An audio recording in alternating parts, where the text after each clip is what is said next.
오래된 이야기지만 천국에 관한 재밌는 이야기가 있습니다.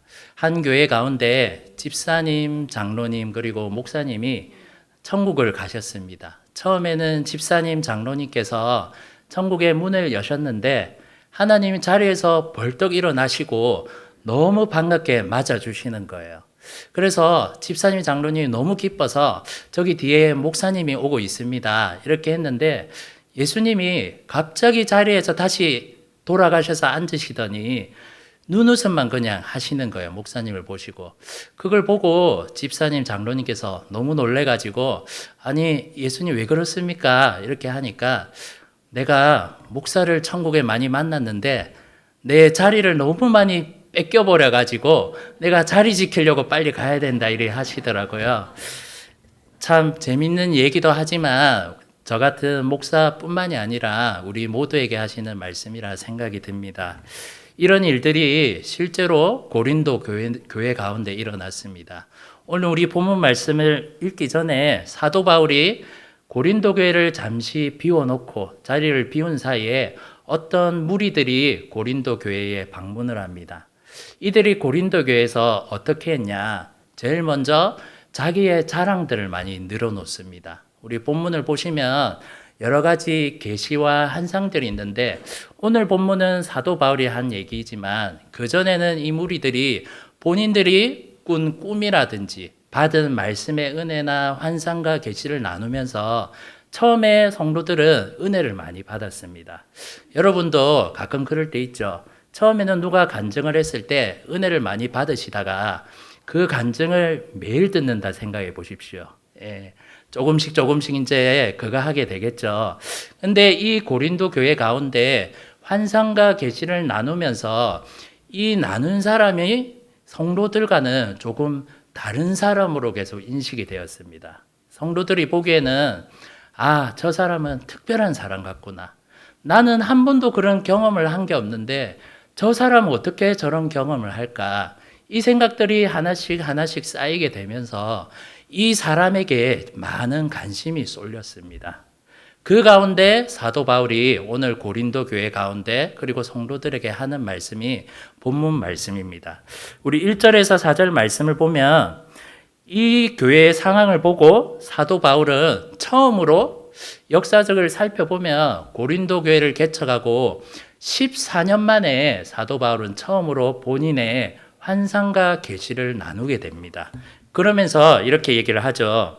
여러분, 제가 영적 체험을 못 해봐서 말을 안 한 게 아니라 영적 체험을 했음에도 불구하고 이 교회 안에서 어수선한 일이 일어나고 무질서가 일어나고 혼란이 일어날까봐 그것들이 내가 두려워서 그동안 말을 안 하고 있었다 이렇게 얘기를 합니다. 어떤 일이겠습니까? 바로 우리가 예수님의 자리를 뺏고 골목대장을 하려고 하는 마음이 두려웠다라는 겁니다. 하나님의 일을 할 때 우리도 늘 이런 유혹이 있습니다. 사탄은 늘 우리 마음 가운데 내가 교회의 주인공, 사람이 교회의 주인이라는 마음을 많이 속삭입니다. 예수님께서 우리가 아시다시피 40일 금식 기도를 하시고 광야 가운데 사탄을 만나게 됩니다. 사탄이 어떻게 예수님께 유혹을 합니까? 네가 만일 하나님의 아들이거든, 네가 만일 하나님의 아들이라는 특별한 사람이면 이것들을 한번 해봐야 돼. 무엇이었습니까?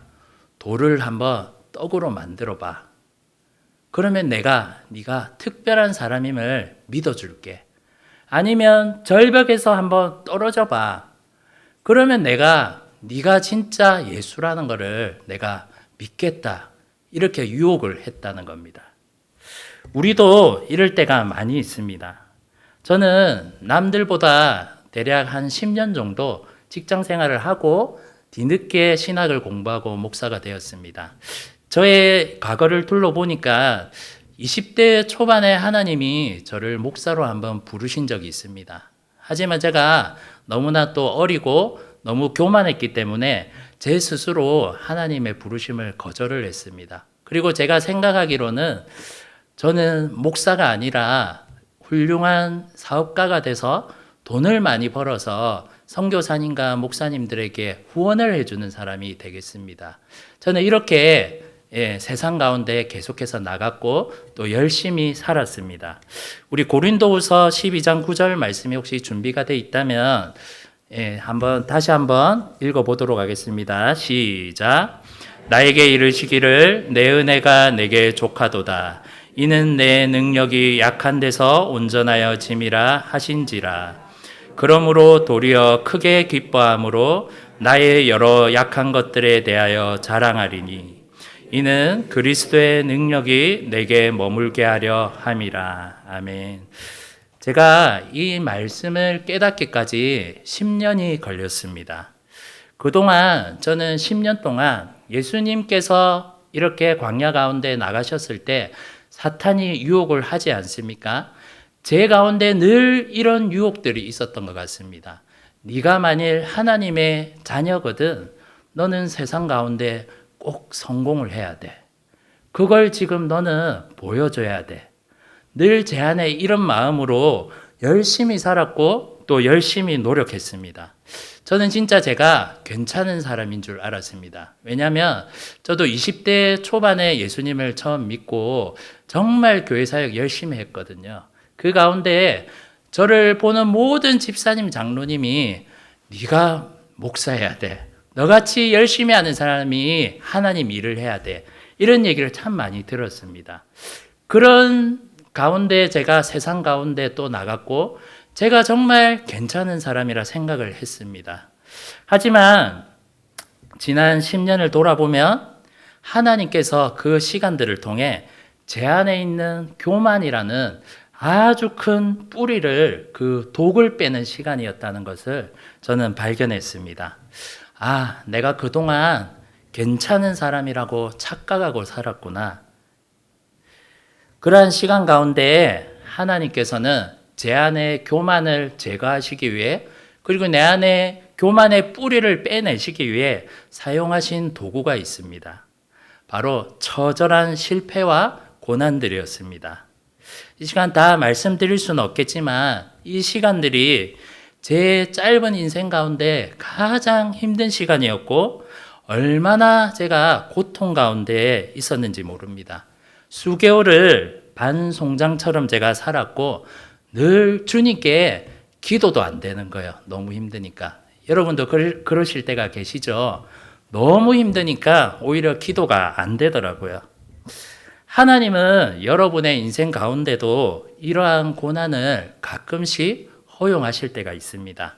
바로 우리 안에 숨어있는 교만을 빼내기 위해서입니다.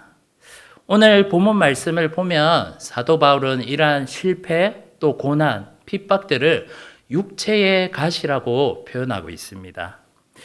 우리가 인생 가운데 하나님이 육체의 가시를 그리고 고난을 우리 가운데 허용하시는 이유가 무엇이겠습니까? 바로 나를 낮추시기 위해서입니다. 제가 좋아하는 시가 한 편이 있는데 김춘수 시인이 지은 꽃이라는 시가 있습니다. 내가 그의 이름을 불러주기 전에는 그는 다만 하나의 몸짓에 지나지 않았다. 내가 그의 이름을 불러주었을 때 그는 나에게로 와서 꽃이 되었다. 라는 시입니다. 예수님이 우리를 불러주시기 전까지 우리는 인생 가운데 그리고 이 땅 가운데 먼지에 불과했지만 예수님께서 우리 이름을 불러주셨을 때 우리가 꽃이 되었습니다. 사도 바울이 고린도전서 15장 말씀을 통해 이런 고백을 합니다. 내가 나 된 것은 하나님의 은혜로 된 것이다.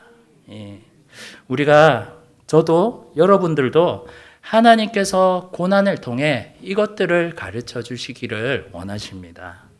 알고 보니 내가 다 하나님의 은혜로 이 자리에 선 거구나.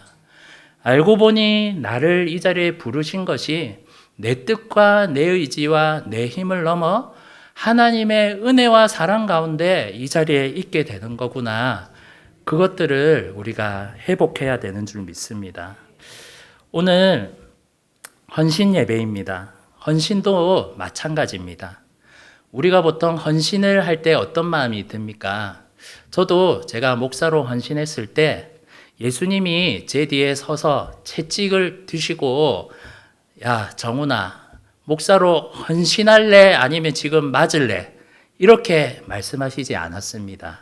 예, 우리 가끔 교회 가운데 사역이나 봉사를 맡았을 때 그런 부담감이 있죠. 야, 내가 이 사역을 맡았을 때 교회 목사님이 되게 싫어하실 것 같은데, 예, 헌신은 그렇게 오지 않는 것입니다. 사랑하는 아들아, 사랑하는 내 딸아, 꽃보다 네가 더 이쁘다. 예, 꽃보다 네가 더 아름다워. 예, 헌신이 바로 여기서부터 시작이 된다라는 겁니다. 우리 아가서 2장 10절 말씀을 보면 나의 사랑 내 어여쁜 자야 일어나서 나와 함께 가자. 예, 우리가 구원을 받았을 때 이 하나님의 음성을 듣고 다 주님 앞에 다 지금 서지 않았습니까? 예, 헌신도 마찬가지입니다. 특별히 오늘 헌신 예배 가운데 그 무엇보다도 예수 그리스도와 주님과 첫사랑이 여러분 가운데 회복되시기를 주님의 이름으로 축복합니다. 저희 교회 이름이 빌라델비아 교회입니다. 궁금하시죠?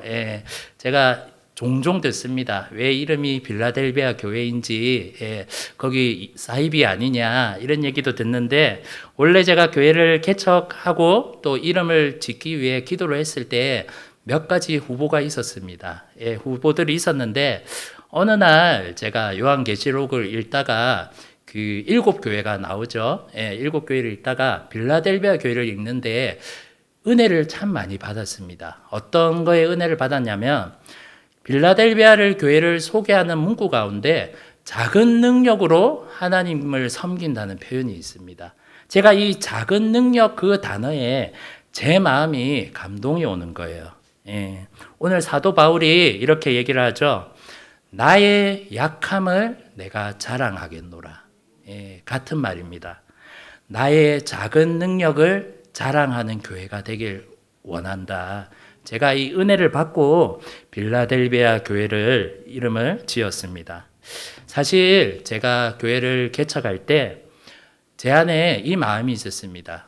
하나님 교회를 개척하는 하려면 최소한 사람이 3-4가정 정도 있던지 아니면 재정이 조금 있던지 이 둘 중에 하나가 채워지면 주님이 저에게 교회를 개척해라는 사인인 줄 알고 제가 개척을 하겠습니다. 이렇게 늘 기도하고 또 기다렸습니다. 하지만 하나님께서는 시간이 지났음에도 불구하고 계속해서 침묵을 하셨습니다. 오늘 본문을 보시면 사도 바울이 육체의 가시라고 표현을 하죠. 육체의 가시를 놓고 3번 기도했다고 합니다. 3번만 했겠습니까? 얼마나 많이 기도를 했겠습니까? 그렇게 많은 기도를 했음에도 불구하고 하나님은 끝내 사도 바울의 육체의 가시를 그대로 두셨습니다. 저도 교회를 개척하기 전 하나님 저에게 재정을 주시든지 아니면 사람을 좀 붙여주시든지 이렇게 기도했음에도 불구하고 하나님이 조용히 계셨습니다. 마음이 얼마나 힘들었겠습니까? 마태복음 17장 말씀인데 제가 한번 읽어드리겠습니다. 만일 너희에게 믿음이 겨자씨 한 알만큼만 있어도 이 산을 명하여 여기서 저기로 옮겨지라 하면 옮겨질 것이요 또 너희가 못할 것이 없으리라. 아멘. 저는 교회를 개척하기 위해 하나님께 사람을 달라 하고 돈을 달라고 요구를 했지만 하나님이 저에게 요구하신 것은 겨자씨 한 알의 믿음이었습니다. 오늘 사도 바울이 이렇게 고백하죠. 나의 약함은 자랑이라. 빌라델비아 교회 안에서도 작은 능력이 있습니다. 저는 사도 바울의 이 고백과 작은 능력의 고백은 모두 다 무능력이라고 생각을 합니다. 우리가 할 수 있는 것이 아무것도 없습니다. 하나님이 요구하시는 것은 우리 가운데 겨자씨 한 알의 믿음이었다라는 겁니다. 예. 알고 보니까 제 안에 육체의 가시가 있었는데 돈이 없는 것과 또 사람이 없는 것, 이것들을 저는 응답해달라고 계속 기도했고, 알고 보니 교회 개척할 때의 육체의 가시였다는 것을 그때 발견했습니다. 예. 코로나 때 가운데 교회를 개척하면 참 무모해 보일 수도 있죠. 예. 제가 봐도 많은 분들이 무모하게 보실 수도 있을 것 같고 참 어리석다고 얘기하실 수도 있을 것 같습니다. 하지만 제 안에 이 은혜가 있었고 내 안에 회복하고 싶은 그 겨자씨 믿음이 있었습니다. 그래서 제가 하나님의 음성을 듣고 그렇게 움직였고, 교회를 개척할 당시에도 모교에서 도움을 최소한 받고 조용히 교회를 나왔습니다. 예. 조금은 걱정이 많이 됐습니다. 이러다가 우리 가족 4명만 평생 예배하는 거 아니야? 예. 얼마나 힘들겠습니까, 마음이. 예. 그럴 때 가운데가 있었는데 하나님은 진짜 저의 이 부족한 작은 믿음을 통해 역사하기 시작했습니다. 예. 지금은 저희가 교회를 개척할 때 진짜 저희 가정으로 시작을 했거든요. 예. 근데 감사하게 첫 예배를 드릴 때부터 저희 가정만 예배를 한 적이 한 번도 없었습니다. 예. 지금은 감사하게 4가정, 5가정이 주일마다 함께 예배를 드리고 있습니다. 그리고 재정도 하나님이 하나님의 방법으로 채우시기 시작했습니다. 예. 저희는 친한 사람에게도 도움을 먼저 요청하지 않고 주변 지인들도 아니고 정말 겨자씨 믿음을 가지고 또 그 믿음 하나를 붙들고 기도를 했습니다. 예. 간증을 하나 드리면 제 신학 동기 친구가 있는데 그 친구가 개척 과정 가운데 전화가 온 거예요. 전화가 와가지고 혹시 냉난방기가 필요하지 않냐 물어보는 거예요.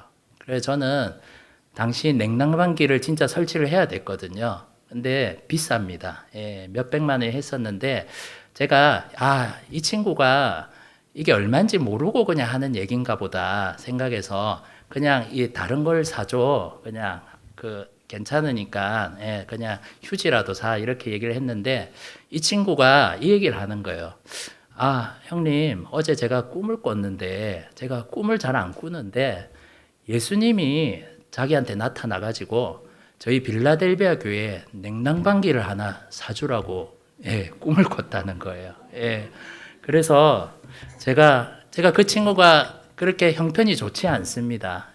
그럼에도 불구하고 이거는 하나님이 주신 그 마음이겠구나 싶어서 그러한 경험들이 몇 개가 있었습니다. 또 감사하게 저희 개척 초기에 여기 진교교회 여전도에 회원분들이 기도해 주시고 또 물질의 도움을 주신 걸로 알고 있습니다. 이 자리를 빌어 또 감사하는 마음으로 제가 오늘 흔쾌히 또 이곳에 왔습니다. 우리 사랑하는 진교교회 성도 여러분, 헌신은 하나님의 사랑으로 또 헌신이 시작되는 것입니다. 그리고 헌신은 철저하게 나의 무능력함을 인정할 때부터 하나님의 크신 능력을 경험하게 되는 줄 믿습니다. 하나님은 아무나 쓰시지 않습니다. 하나님은 우리 가운데 가장 연약한 자를 쓴다고 생각합니다. 제가 이 육체의 가시를 경험하기 전에는 저는 하나님이 교회 가운데 쓰시는 사람이 아주 능력이 많고 은사가 넘치고 또 꿈과 환상을 보고 또 성경의 말씀이 탁월하고 이런 자들을 하나님이 쓰시는 줄 알았습니다. 하지만 제 인생을 겪고 또 이 빌라델비아 교회를 개척을 해보니 하나님이 쓰시는 사람은 우리 가운데 가장 무능력한 자들, 하나님이 요구하시는 그 겨자씨 믿음 하나를 가진 자를 주님이 쓰시는 줄 믿습니다. 왜 그렇겠습니까? 사도 바울이 오늘 나의 약함을 자랑하겠다. 내가 내 약함을 공개적으로 내가 자랑한다. 이 말씀을 왜 했겠습니까? 내가 무능력하다고 100% 인정하는 사람은 하나님께 매달리고 기도할 수밖에 없기 때문입니다. 오늘 진교교회 성도 여러분, 우리 특별히 이곳 교회 가운데 하나님께 더 기도하고 매달리시는 여러분들 되시길 바랍니다. 우리가 잘 아는 모세가 있습니다. 모세는 이집트 왕자였죠. 태어나서 세상에서 가장 탁월한 학문을 배우고 세상에서 가장 뛰어난 선생들 가운데 배우고 익혔던 자입니다. 하지만 하나님이 모세를 사용하셨을 때 먼저 광야를 만나게 하셨습니다. 왜 그렇겠습니까? 세상에서 배워왔던 우리의 지식과 우리의 어떠함이 하나님이 일을 하는데 오히려 방해가 될 수 있기 때문입니다. 모세가 그 광야를 겪고 시내산 가운데 떨기나무 가운데 하나님의 불을 만났을 때 제일 처음 했던 고백이 이거입니다. 하나님, 저는 두려워 죽겠습니다. 저는 아무것도 할 수 없습니다. 이것이 바로 하나님이 광야를 우리 가운데 주시고 또 헌신을 이끄시는 하나님의 놀라운 섭리임을 믿습니다. 여러분, 우리의 은사 또 우리가 가진 재능과 능력으로 그것으로 교회를 섬기게 된다면 사실 그것만큼 비참한 삶이 없을 것입니다. 우리가 아는 또 삼손이 있지 않습니까? 삼손은 나실인입니다. 태어날 때부터 하나님의 자녀였고 태어날 때부터 모든 은사와 능력을 다 갖춘 자였습니다. 하지만 삼손의 결말이 어떻습니까? 결국 세상의 유혹 가운데 본인의 은사를 자랑하다가 눈이 뽑히고 사단의 밥이 되었습니다. 혹시 우리 진교교회 가운데 직분자가 또 되시고 또 사역 가운데 여러 사역과 봉사 가운데 부탁을 받으셨다면 우리가 오해를 하시면 안 됩니다. 하나님이 여러분이 뛰어나서 여러분을 부르신 게 아니라 하나님이 보시기에 여러분이 가장 무능력해 보이기 때문에 여러분을 부르신 것입니다. 나의 약함이 자랑이요. 오늘 이 사도 바울의 고백이 여러분의 고백 되기를 축복합니다. 오늘 삼난점도에 또 헌신 예배에 초청이 되어서 이 자리에 왔습니다. 여러분들을 위해 또 제가 어떤 말씀을 드리는 게 좋을까 또 많이 기도하고 고민을 했는데 왜냐하면 저도 나이대가 비슷합니다. 저도 집사의 직분으로 10년 정도 있었고 또 3040 그리고 이 교회 허리 세대들이 우리 한국 교회 가운데 많이 빠지고 있는 것이 저에게도 큰 고민이기 때문입니다. 여러분 혹시 가나안 성도가 뭔지 아십니까? 교회는 안 나가고 예수님을 믿는데 교회를 안 나가는 성도분들, 그분들을 가나안 성도라 하죠. 이 가나안 성도들 분들 가운데 가장 많은 비중이 저와 같은 3040 비중이 제일 많다고 합니다. 왜 그럴까? 저도 생각을 해봤을 때 조심스럽지만 몇 가지만 말씀드리고자 합니다. 첫 번째는 우리 안에 이 사도 바울이 육체의 가시를 인정하고 또 교회의 연약함을 인정했듯이 교회 안에도 육체의 가시가 있을 수 있다는 것을 우리가 반드시 기억하셔야 합니다. 나 같은 죄인 중의 개수가 한 명으로도 모자라고 이 자들이 다 교회에 있다고 생각해 보십시오. 어떻게 교회가 100% 완전한 교회가 있을 수 있겠습니까? 교회 안에도 여전히 하나님이 이러한 문제들, 사도 바울이 겪었던 고린도 교회가 겪었던 이 문제들을 여전히 하나님은 그대로 두신다라는 것입니다. 우리 한국 교회 가운데 이 연약함을 보고 교회를 떠나가는 사람들이 많습니다.